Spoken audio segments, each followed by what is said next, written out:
नमस्कार. मी doctor Rupali.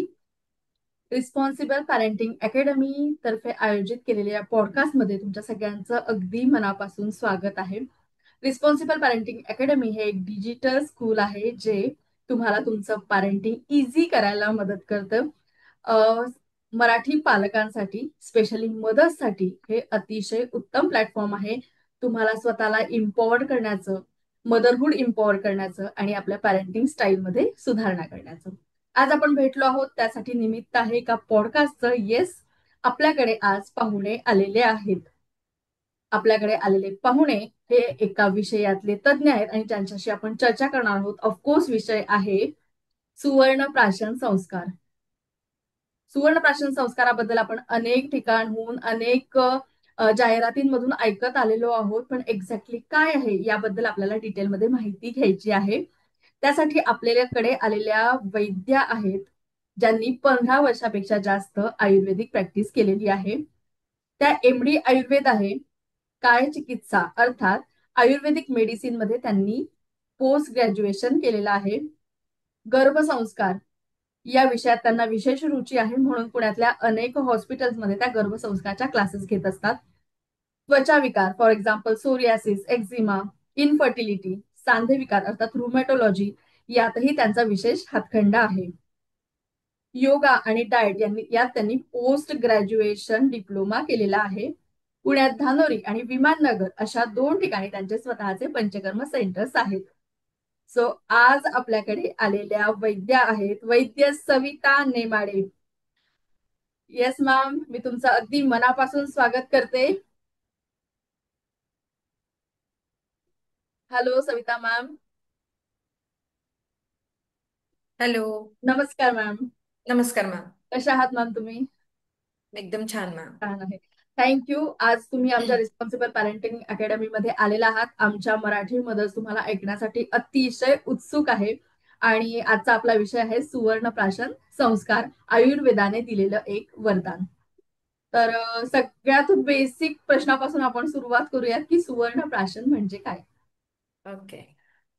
Ma'am, Suvarnaprashan म्हणजे काय? जर सोप्या भाषेत सांगायचं झालं तर सुवर्ण म्हणजे सोनं आणि प्राशन म्हणजे पिणं. तर सुवर्णयुक्त औषध पिणं म्हणजे सुवर्णप्राशन. अरे वा, तुम्ही तर फारच सोपं करून सांगितलं. सुवर्णयुक्त औषध पिणं म्हणजे सुवर्णप्राशन. ओके. पण मग सोनं प्यायचं म्हणजे जरा ऑड वाटतं ना, तर ही संकल्पना एक्झॅक्टली कुठून आली? ही संकल्पना काश्यप संहितेमध्ये सूत्रस्थानाच्या लेह अध्यायात वर्णन केलेलं आहे. काश्यप संहिता हा ग्रंथ फक्त लहान मुलांच्या जे आजार किंवा लहान मुलांचे आरोग्य कसं टिकवायचे यापैकीचा ग्रंथ आहे. तसेच सुश्रुत संहिता, अष्टांग हृदय, अष्टांग संग्रह यामध्ये पण याचे वर्णन आलेले आहेत. म्हणजे फार पूर्वीपासून प्राचीन काळापासून आयुर्वेदामध्ये याचे वर्णन दिलेले आहेत मॅम. अरे वा, प्राचीन आयुर्वेदिक ग्रंथातून सुवर्णप्राशन ही संकल्पना आलेली आहे. अच्छा. मग माझा पुढचा महत्वाचा प्रश्न आहे की सोनच का? म्हणजे सुवर्णप्राशन अर्थातच सुवर्णयुक्त औषध पिणं, पण मग सोनच का? चांदी किंवा दुसरा कुठला धातू इथे का बरं अपेक्षित नाही? ओके. चांगला प्रश्न आहे मॅम, की आपण सोनच का? तर बघा, सांगायचं झालं ना, तर आता हिवाळा आलेला आहे मॅम. हिवाळ्यामध्ये जनरली आपण डिंकाचे लाडू खातो. तर बरोबर. डिंकाचेच लाडू का खातो? तर मॅम, ही पण आपली एक परंपरा आहे. आपल्याला फार पूर्वीपासून चालू म्हणजे सांगितलेलं आहे की डिंकाचे लाडू किंवा डिंकामध्ये गुणधर्म तर आहेच, पण डिंकाचे लाडू करायची आपली पूर्वीपासूनची परंपरा आहे. तर सोनं जे आहे ना मॅम, तर सुवर्णप्राशन हे आयुर्वेदामध्ये एक आप्तवचन सांगितलेलं आहे. तर त्याच्यामध्ये सोन्याचाच उल्लेख सांगितलेला आहे. आणि आपले जे प्राचीन वेद आहेत आणि भगवद्गीता आहे त्यामध्येही सोन्याला श्रीकृष्णाचा अंश मानलेला आहे, म्हणजे देवाचं रूप मानलेलं आहे. तसेच आपण श्रीसुक्त वगैरे वाचलेलं आहे किंवा ऐकलेलं पण आहे मॅम. तर सोन्याला लक्ष्मीचं रूपही मानलेलं आहे. दिवाळीत आपण सर्वजण सोन्याची पूजा करतो. अगदी बरोबर. जसं सोन्याचे दागिने घालणं किंवा अलंकार घालण्याने आपल्याला खूप छान वाटतं, तसं सोनंयुक्त औषध पिण्याने पण खूप आपल्याला वेगवेगळे परिणाम किंवा चांगले जे फायदे आहेत ते दिसून येतात. आणि महत्वाचं मॅम, की इतर जे धातू आहेत ना मॅम, चांदी म्हणा, लोखंड म्हणा, वातावरणाचा किंवा वेगवेगळ्या गोष्टींचा त्याच्यावर परिणाम होतो. पण हम्म. सोन्यावरती कधीच परिणाम होत नाहीत. चांदीला पण काळपटपणा येतो, लोखंड गंजतं, पण सोनं जसंच तसं राहतं. आणखी आधुनिक शास्त्रानुसार जर पाहिलं ना, तरी सोन्याला त्यांनी सिद्ध केलेलं आहे की सोनं हे एक नर्वाईन टॉनिक आहेत, इम्युनोमॉड्युलेटर आहेत. म्हणजे आयुर्वेद आणि आधुनिक शास्त्र या दोघांनी सुवर्ण धातूला उत्तम धातू मानलेला आहे. म्हणून आपण बरोबर. सुवर्णच वापरतो. खूप छान मॅम. म्हणजे अगदी लहान मुलांसारखा प्रश्न होता, सुवर्णच का? पण हा आमच्या अनेक मदर्सच्या मनात पटकन येण्यासारखा प्रश्न आहे की मग चांदी पण पिता येईल का, किंवा अजून काही गोष्टी आहेत का? पण तुम्ही खूप छान सांगितलं. मला पुढचा प्रश्न असा विचारायचा आहे की सुवर्ण प्राशनाला संस्कार का म्हटलं गेलंय? सुवर्ण प्राशन संस्कार असा शब्द जनरली वापरला जातो. तर माझ्या माहितीनुसार भारतीय संस्कृतीत जे 16 संस्कार आहेत त्यामध्ये नामकरण संस्कार म्हणजे बाळाचं नाव ठेवणं, जे आपण जनरली 12व्या दिवशी करतो, किंवा अन्नप्राशन संस्कार, असे काहीतरी 16 संस्कार आहे, षोडश संस्कार आहे. मग त्यामध्ये हा संस्कार गणला जातो का? हो मॅम. या षोडश संस्कारामध्ये आपण जनरली ना या संस्कारांची गणना होते. तसेच सुश्रुत संहितेमध्ये हा संस्कार जातकर्म संस्कार, जो 16 संस्कारांपैकीच एक संस्कार आहे. तर अच्छा. त्यामध्ये पण याला मान्यता दिलेली आहे की आधीच्या काळात काय होतं ना, जातकर्म म्हणजे काय, नाळ कापणे. तर सैंधव आणि तुपाने पहिल्यांदा बाळाला ना तोंडाने, बाळाच्या तोंडामध्ये सैंधव आणि तूप चाटण करायला द्यायचे, जेणेकरून जो काही आतमध्ये कफ असेल तो बाहेर निघायचा. आणि त्याच्यानंतर सुवर्णप्राशन देण्याची पद्धत होती. तर हा एक संस्कार म्हणून आपल्याकडे फार पूर्वीपासून चालत आलेला आहे. अच्छा. मग हे सुवर्णयुक्त औषध पिताना त्याबरोबर काय वापरलं जातं? म्हणजे सुवर्ण कुठल्या फॉर्म मध्ये दिलं जातं? ओके मॅम, सुवर्ण हे आपण सोन्याचं भस्म या अच्छा. स्वरूपात आपण वापरतो. त्याला काही कॉम्बिनेशन असतं, मध आणि अजून काही? Yes ma'am. आपण जनरली सुवर्णप्राशन हे जे औषध आहेत ना, ते आपण बनवताना सुवर्ण भस्म, नंतर औषधीयुक्त तूप आणि मध, हे तिघांचा अच्छा. वापर करून मग आपण बनवतो. त्यांचं योग्य ते प्रमाण घेतो आणि त्याच्यावर योग्य मंत्रांचे उच्चारण किंवा संस्कार करून ते औषध आपण बनवतो. आता सुवर्णाचं तुम्ही ऑलरेडी सांगितलं की सुवर्ण का वापरतात, मग हेही सांगा की हे कॉम्बिनेशन का वापरतात, म्हणजे सुवर्णाबरोबर मध आणि तूप हे पण का वापरलं जातं? Okay ma'am. तूप तूप हे जे आहेत ना मॅम, तर तुपाचं याच्यामध्येच आपण आयुर्वेदामध्ये सांगितलेलं आहे संस्कारस्य अनुवर्तनम, की तुपामध्ये जर कुठलेही औषधं मिक्स केले तर तुपामध्ये ते औषधं ग्रहण करण्याची क्षमता आहे. तुपाचे स्वतःचे पण गुण आहेत की तूप हे वातनाशक आहेत, कफनाशक आहेत. नंतर मेंदूला चलाक बनवणारं किंवा बुद्धीला उत्तेजना देणारं आहे. नंतर तूप हे शरीरातल्या छोट्या छोट्या सूक्ष्म पेशींपर्यंत पोहोचून औषधाची जी गुणधर्मता आहे किंवा औषधाची जी पोटेन्सी आहे ती शरीरामध्ये पोहोचवण्याचं काम करतं. आणि मध, अच्छा. मध हे जे आहे ना मॅम, ते घ्यायला सोपं आहे. लहान मुलांना तुम्हाला माहिती आहे औषधं घेणं फार किचकट आहेत, लहान मुलं घेतच नाहीत औषधं. म्हणून मध जे आहेत ना हे गोड असतं, मुलं इझिली घेतात. आणि मधाचं ऑलरेडी त्याचे पण गुण असे आहेत मॅम की मध हे कफनाशक आहेत. जर आपण लहान मुलांना जर आपण म्हणजे हे औषध जर दिलं तर त्यांना जे वारंवार सर्दी, कफ, खोकल्याचे त्रास होतात तेही आपल्याला कमी होताना दिसतात. आणि इझिली मुलं घेतात, म्हणजे ते त्रास वगैरे देत नाही. म्हणून सुवर्णप्राशनामध्ये मला वाटतं आयुर्वेदानेच सांगितलेलं आहे की मध आणि तूप आणि सुवर्णभस्म, म्हणजे त्या काळात पण एवढा विचार केला गेलेला होता. हो ना मॅम, अगदीच बरोबर. मी आता तोच विचार करत होते की हल्ली आपण काय करतो, पावडर त्या कॅप्सूलमध्ये भरून जनरली दिली जाते, कडू लागू नये म्हणून. पण पूर्वीपासून मुलांनी हे घेतलं पाहिजे हा विचार करून त्यात कदाचित मध इन्क्लूड केलं, आणि ते इन्क्लूड करताना पण की ते कफनाशक आहे, त्याचा काही दुष्परिणाम नाही, या सगळ्याचा विचार यासोबत केला. आणि तुम्ही म्हणाल की तूप औषधी आणि ते इझिली पूर्ण शरीरभर फिरायला कदाचित मदत करतं. M yes I ma'am. Right? Yes ma'am. Okay, okay. So ma'am, मला असं विचारायचंय की सुवर्ण प्राशन याला औषध म्हणायचं की tonic? What is exactly? Okay ma'am, सुवर्णप्राशन हे औषधच आहेत. आता टॉनिक जर म्हटलं ना मॅम, तर आपण एखाद्या घटकांची जर कमतरता असेल, विटॅमिन D3 ची कमतरता असेल किंवा विटॅमिन B12 असेल, मुलं जेवण करत नसतील किंवा त्यांना भूक लागत नसेल, तर मग आपण टॉनिक देतो. पण सुवर्णप्राशन हे जर आपण औषधी, म्हणजे औषधच आहेत आणि औषधी स्वरूपात जर दिलं तर मला वाटतं ना आपल्याला मुलांना टॉनिक द्यायची ही कदाचित गरज भासणार नाही. कारण टॉनिकचे जे काही कार्य आहेत ते पण आपण सुवर्णप्राशनाद्वारे पूर्ण करू शकतो. अच्छा. ओके. सो बऱ्यापैकी बेसिक्स क्लिअर झाले की सुवर्णप्राशनाच्या जाहिराती बघून जे प्रश्न पडायचे ते आता बऱ्यापैकी क्लिअर झाले. माझा पुढचा प्रश्न असा आहे की जर मला माझ्या बाळाला सुवर्णप्राशन द्यायचं आहे तर त्याच्या वयाची कॅटेगरी काय असली पाहिजे, कुठल्या वयापासून कुठल्या वयापर्यंत सुवर्णप्राशन संस्कार करता येतो? सुवर्णप्राशन हे जनरली नवजात बालकांपासून ते 16 वर्षापर्यंत सांगितलेलं आहे. पण आपण 6 महिने आईचं दूध हे सर्वोत्तम आहेत, म्हणून 6 महिन्यानंतर जेव्हा अन्नप्राशन संस्कार वगैरे सुरू करतो, तर हम्म. 6 महिन्यापासून ते 16 वर्षापर्यंत आपण आपल्या मुलांना सुवर्णप्राशन द्यायला हवं. अच्छा. आणि आता जर बघितलं मॅम आपण, तर एक 8 ते 10 वर्षानंतर मुलांचं कसं होतं ना, औषधी घेणं किंवा त्या फॉर्ममध्ये घेणं थोडंसं मुलांना थोडं नको नको वाटतं. म्हणजे त्यांना असं वाटतं आता आपण मोठे झालेत, आपल्याला काहीतरी वेगळ्या फॉर्ममध्ये औषध पाहिजे. हम्म. तर आयुर्वेदाने त्याची उपाययोजना केली आहे.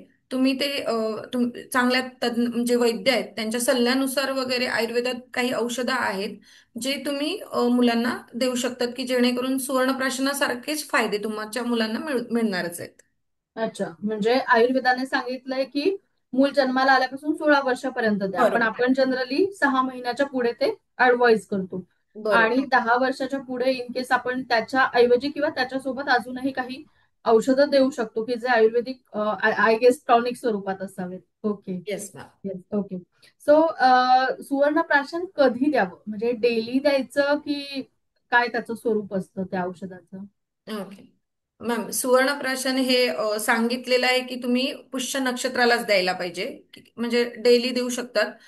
आणि जर तुम्ही महिन्यातून एक दिवस दिलं तरी चालतं, पण जर डेली दिलं तर त्याचे फायदे तुम्हाला चांगलेच नक्की मिळतील मॅम. बघा, तूप खाल्ल्याने रूप मिळत नाही. हम्म. रोजच तूप खाणं गरजेचं आहे. एक दिवस तूप खाल्ल्याने आपल्याला अशी एक एक म्हण आहे. म्हणून बरोबर. सुवर्णप्राशन जर रोज दिलं ना तर नक्कीच आपल्या मुलामध्ये आपल्याला बदल दिसून येतील. मॅम, तुम्ही आता बोलता बोलता पुष्य नक्षत्र म्हणलं, मी त्याचकडे येणार होते की मी अनेक ठिकाणून ऐकलं की पुष्य नक्षत्र आलं की त्याच्या जाहिराती मला जनरली दिसतात. माझे काही डॉक्टर मित्र पण पुष्य नक्षत्रावरती सुवर्णप्राशन करतात. तर हे पुष्य नक्षत्र का सिलेक्ट केलं गेलंय? त्याचं काही खास कारण आहे का? मॅम, आपल्या भारतीय संस्कृतीमध्ये ना प्रत्येक दिवसाला किंवा प्रत्येक मुहूर्ताला खूप महत्व सांगितलेलं आहे आपल्या इथं. तर हम्म. पुष्य नक्षत्र जनरली हे 27 नक्षत्रांपैकी एक नक्षत्र आहे. आणि प्रत्येक महिन्यामध्ये ते नक्षत्र येतं. पुष्य अच्छा. हे नक्षत्रांचा राजा म्हटलेलं आहे. आणि पुष्य या नावातच मॅम पोषण आहे. जर या दिवशी आपण हे औषध दिलं ना तर मुलांच्या शरीरामध्ये जाऊन त्यांचं चांगल्या प्रकारे पोषण किंवा त्यांची पोटेन्सी वाढवण्याचं काम करतं.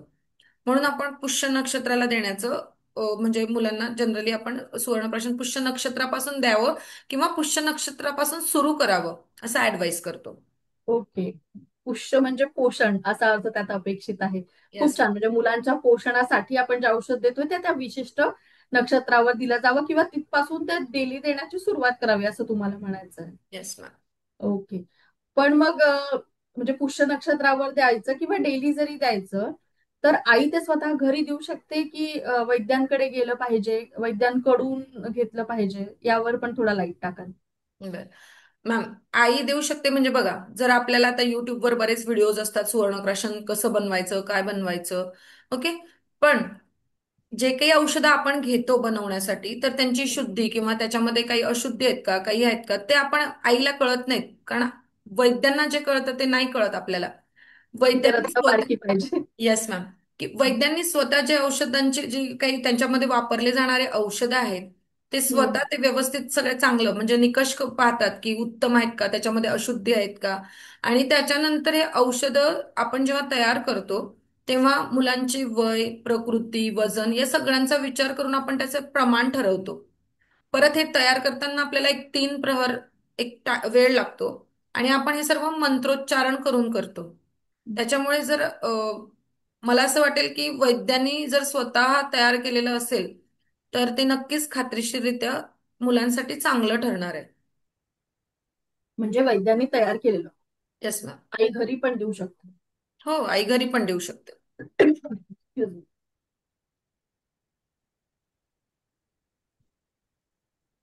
बरोबर, तुम्ही म्हणालात की त्यामध्ये इम्प्युरिटीज यायला नको आणि दुसरी महत्वाची गोष्ट की घृत आहे, ते पण तुम्ही म्हणालात की वेगवेगळ्या औषधी घालून तयार केलं जातं. त्यामुळे ते वैद्यांकडून तयार केलेलं असेल तर कधी पण preferable. Okay, got it. Ma'am, पुढचा प्रश्न असा आहे माझा की कुठली पण गोष्ट करताना ना आई म्हणून आधी विचारतो की याचा काही साईड इफेक्ट तर होणार नाहीत ना माझ्या बाळाला. सेम वेळ मला असं विचारायचं की सुवर्णप्राशनचे काही साईड इफेक्ट होऊ शकतात का? म्हणजे कधी कधी असं वाटतं की बाबा फायदे राहू देत पण दुष्परिणाम नको, हल्लीचा काळ असा झालाय. तर सुवर्णप्राशनचे काही दुष्परिणाम असतात का? तर काही साईड इफेक्ट होतात का? मॅम, सुवर्णप्राशनाचे काहीही साईड इफेक्ट नाहीये. पण तेच, जर तुम्ही वैद्यांकडनं घेतले तर, आता आईने जर तयार केलेलं असेल तर त्यात काहीतरी अशुद्धी किंवा काही असतात. आपण सोनं उगाळून देण्याची म्हणजे आपण घुटीमधून हो. वगैरे देतो. कारण सोनं ते शुद्ध केलेलं नसतं. मग त्याचे नक्कीच साईड इफेक्ट होतील. पण तुम्ही जर सुवर्णप्राशन वैद्यांकडनं घेतलं तर त्याचे कुठलेच साईड इफेक्ट मुलांमध्ये दिसत नाहीत. अच्छा. मग तुम्ही आता बोलताना बोललात गुटीबद्दल, तर अनेक मदत अशा आहेत की त्या अंगठी उगाळून देतात. पण आपण जे सुवर्ण प्राशन वापरतो त्यामध्ये सुवर्णाचं भस्म आहे. Yes ma'am. तर त्या दोन गोष्टींमध्ये फरक तर आहे. आणि दुसरी गोष्ट अशी की ते उगाळून देताना रोज त्याचं ते स्वच्छ ठेवणं, करणं, डिसइन्फेक्शन वगैरे सगळ्याच गोष्टी तिथे मॅटर करू शकतात. अगदी बरोबर. म्हणजे ते साईड इफेक्ट असे नाहीयेत पण असे होऊ शकतात म्हणून वैद्यांकडून घेतले तर साईड इफेक्ट नाहीये. पण त्याचा काही स्पेसिफिक डोस असतो का?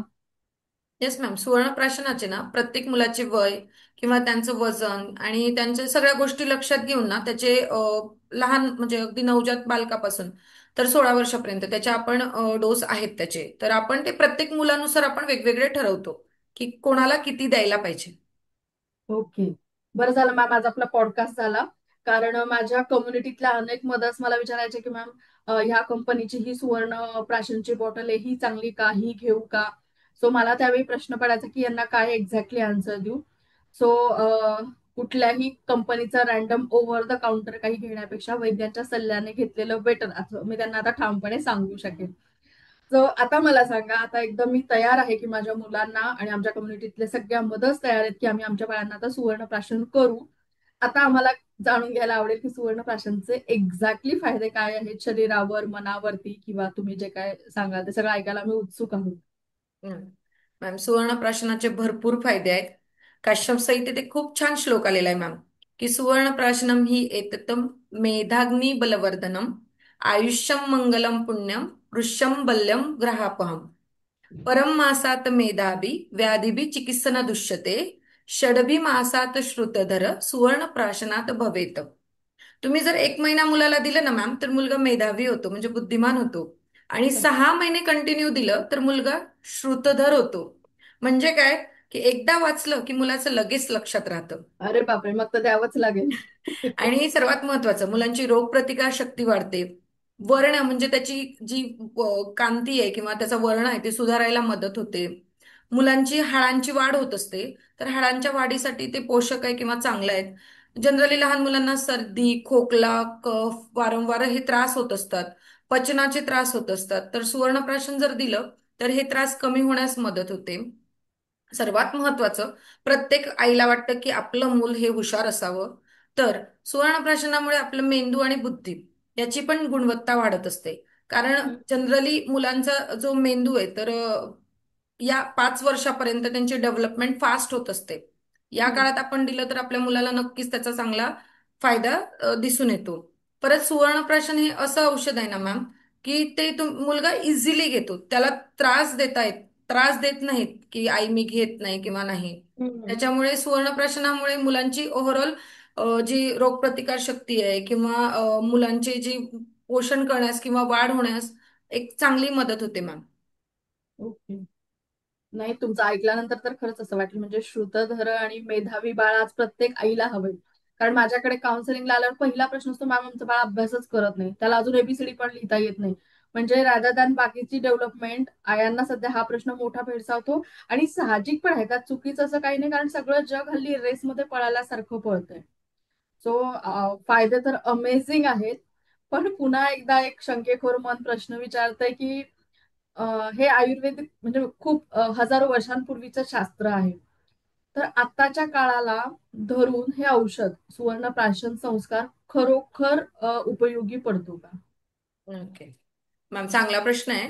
आताच्या काळात उपयोगी पडणार का मॅम? सुवर्णप्राशनमध्ये ना मेनली आपण सुवर्णाचा भस्म वापरतो. तुम्हाला माहितीच असेल मॅम की सोन्याचे भाव कुठल्या कुठे गेलेत. सोनं पूर्वीच्या काळात काय होतं आणि आताच्या काळात त्याची किंमत बघितली तर म्हणजे तुम्हाला त्याच्यावरूनच कळेल की त्याचं महत्व किती आहे. वाढतंय उलट. वाढते.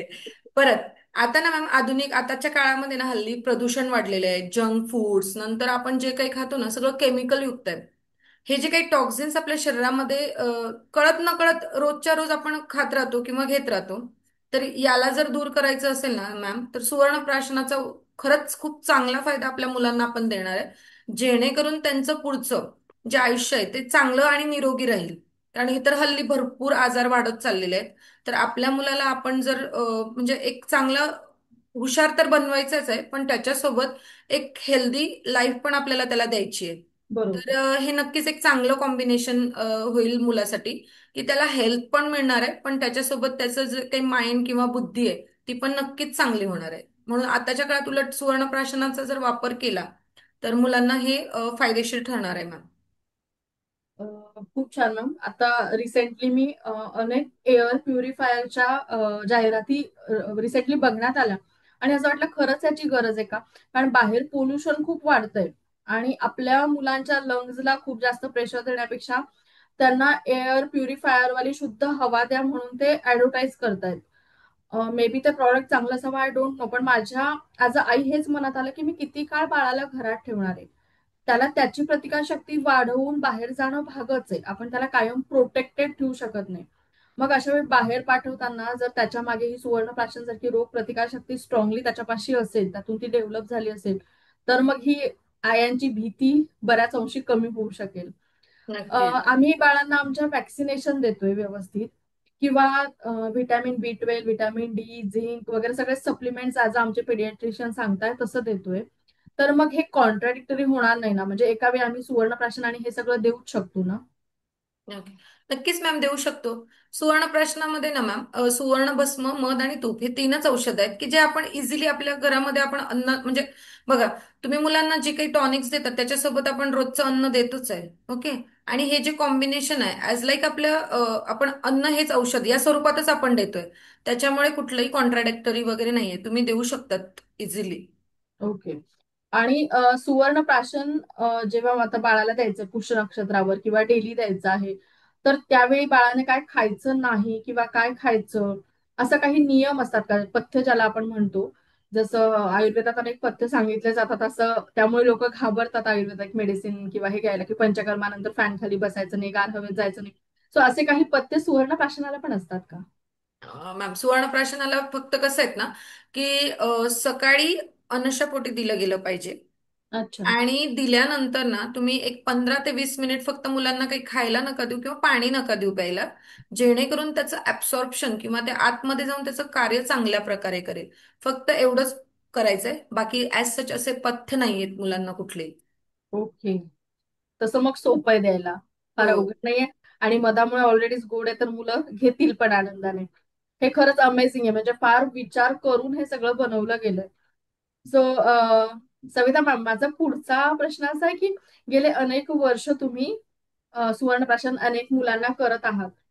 सुवर्णप्राशन संस्कार गेले कित्येक वर्ष तुम्ही तुमच्या आयुर्वेदिक प्रॅक्टिसमध्ये करत आहात. तर ऍज अ प्रूफ तुम्ही आम्हाला असं काही सांगू शकाल का, की बाबा या मुलामध्ये मी हा फरक पाहिला जो एकदम नोटिसेबल होता, मग तो आईला असू देत किंवा तुम्हाला असू देत. कारण आपल्याकडे असं झालंय ना की प्रत्यक्ष कागदावरती पुरावा पाहिजे. सो माझ्या मदर्सला की खात्री वाटेल की सुवर्णप्राशन खूप चांगलं काम करतं, असा काही तुम्ही दाखला देऊ शकाल का, एखादं उदाहरण सांगू शकाल का? ओके. मॅम सुवर्णप्राशन याचे मी बऱ्याच मुलांना आता बरेच वर्षांपासून देत आहे तर भरपूर प्रकारचे आम्हाला त्याच्यात बदल वगैरे दिसतात. पण विश्वासाने जर तुम्ही म्हणजे आईने विश्वास आणि प्रेम याने जर ते औषध दिलं म्हणजे आमच्याकडनं घेऊन किंवा वैद्यांनी दिलं तर त्याचे नक्कीच तुम्हाला चांगले बदल दिसून येतील. बघा कसं आहे ना तुम्ही जर असं बघितलं ना मॅम तर देवाचं महत्व किंवा देव आहेतच त्याला सिद्ध करण्याची असं गरज नाहीये किंवा ते अगदी कोणी बरोबर. म्हणत नाहीयेत. तसंच सुवर्णप्राशन या औषधामध्येच ना ऑलरेडी त्याचे गुणधर्म आहेत. तर ते तुमच्या मुलांमध्ये दिल्यानंतर तुम्हाला त्याचे फरक दिसूनच येतात. तरी पण सांगायचं एक उदाहरण आहे माझ्याकडे मॅडम की मला आठवतं चांगल्या प्रकारे संध्याकाळची वेळ होती ओपीडीची. आणि एक आई आणि म्हणजे दोघं जण आई बाबा आलेले माझ्याकडे. तर आई खूपच रडत होती. तर जनरली मला वाटलं काही भांडणं झाले असेल, आजकाल भरपूर प्रकार आहेत. मग आईला मी विचारलं तर आईचा प्रश्न होता, माझा मुलगा अभ्यास करत नाही आणि वाचलेलं लक्षातच राहत नाही. मग मी त्यांना समजवलं, त्यांना सांगितलं, ठीक आहे, आपण ना त्याला काही औषध योजना करूया. मग त्यांना सुवर्णप्राशनाचं किंवा सुवर्णप्राशन द्यायला सुरुवात केली. त्यांना मी कंटिन्यू द्यायला सांगितलं. आणि त्यांना सांगितलं की तुम्ही तुमच्या जे काही मुलासोबत वगैरे तुमचं वागणूक किंवा बाकीच्या गोष्टी बदलवा. सारखं आपण पॅम्परिंग करतो किंवा ते करतो त्याच्यामुळेही मुलांमध्ये बदल दिसतात. आणि मग ह्या सगळ्या जे म्हणजे औषध प्लस बाकीच्या गोष्टींचंही त्यांनी उपाययोजना केली. हम्म. आणि 3 ते 4 महिन्यानंतर मॅडम ते माझ्याकडे आलेत. तर त्यांचं मला तेच म्हणणं होतं की म्हणजे हसत खेळत आलेत छान. तर मला कळलं की आता यांचं काहीतरी म्हणजे असं सांगणार आहेत आता हे. तर त्यांचं तेच की मॅडम माझा मुलगा ना खूप छान अभ्यास पण करतो आणि शाळेतून चांगला म्हणजे स्कूलमधून चांगला रिपोर्ट मिळाला. आणि त्यापेक्षा मॅम आणखी एक महत्वाचं, मॅम जेवतच नव्हता हा. आज हल्ली सगळ्याच मुलांचा तोच प्रॉब्लेम आहे की जेवण करत नाहीत. तर मॅम हा जेवण पण करायला लागला आणि शांत झोपायला लागला. परत याला खूप राग यायचा, तर तोही राग कमी झाला. तर हे एक आवर्जून सांगण्यासारखं उदाहरण आहे. कारण ते आई वडील माझ्या आजही चांगलं लक्षात आहेत. तर असे बरेच चांगले चांगले परिणाम मॅडम सुवर्णप्राशनाने दिसून येतात. तुम्ही फक्त हम्म. कुठलंही औषध देताना एक विश्वास आणि प्रेम याच्याने दिलं तर तुम्हाला नक्कीच बदल दिसून येतात. माझाही या सगळ्या गोष्टींवरती खूप विश्वास आहे की प्रत्येक गोष्ट आपल्याला प्रत्यक्ष प्रमाणे दिसलीच पाहिजे असं नाही. कारण बऱ्याचदा असं होतं, आता मेडिटेशन सारख्या गोष्टी आहेत की पूर्वापार आपल्याकडे लोक करत आले. पण जेव्हा पाश्चिमात्यांकडून ते आलं मेडिटेशन नावाने किंवा अफर्मेशन नावाने, तेव्हा आपण त्याच्यावर विश्वास ठेवायला लागलो आणि करायला लागलो. सो तुम्ही सांगतायत त्यावरती आमचा पूर्ण विश्वास आहे की येस, सुवर्णप्राशन 100% काम करत असेल. आणि तुम्ही ऑलरेडी सांगितलं की हे आयुर्वेदिक ग्रंथातून आलंय. आणि ग्रंथ म्हणजे आपल्यासाठी काय म्हणतात त्याला, आप्तवचन आहे, आपल्या माणसांनी सांगितलेल्या गोष्टी. सो डेफिनेटली आमचा विश्वास आहे. आणि तुम्ही एक आई आहात, तुमचं एक गोंडस बाळ आहे. तर मला असं विचारायला आवडेल की तुम्ही तुमच्या स्वतःच्या बाळावर पण गर्भसंस्कार, सुवर्णप्राशन संस्कार ह्या सगळ्या गोष्टी करत आलाच असाल ना? हो मॅम, नक्की केलेलेच आहेत. आणि तसे परिणाम तुम्हाला दिसत आहेत. हो मॅम, नक्कीच. सुवर्णप्राशन आणि गर्भसंस्काराने ना बाळामध्ये खूप छान बदल किंवा खूप छान आपल्याला जे अपेक्षित आहे, जे मोरल व्हॅल्यूज किंवा ज्या क्वालिटीज आपल्याला आपल्या बाळामध्ये अपेक्षित आहेत. आणि सगळ्यात महत्वाचं मॅम, मला तर म्हणजे आई म्हणून मला पण एक वाटतं की ना मुलगा हुशार असायलाच पाहिजे, पण एक हेल्थ वाईज पण तो खूप चांगला असायला हवा. हॅप्पी अँड हेल्दी ही जर लाईफ असेल ना तर मग काही गरज नाही दुसऱ्या गोष्टीची. वेल्थ आहे. येस. मॅम, तुमच्याशी बोलून आज आमच्या सुवर्णप्राशन संस्कारांबद्दलच्या अनेक शंका दूर झाल्या. आणि अनेक गोष्टींची खूप चांगली क्लॅरिटी ऍक्च्युली आम्हाला आली आहे.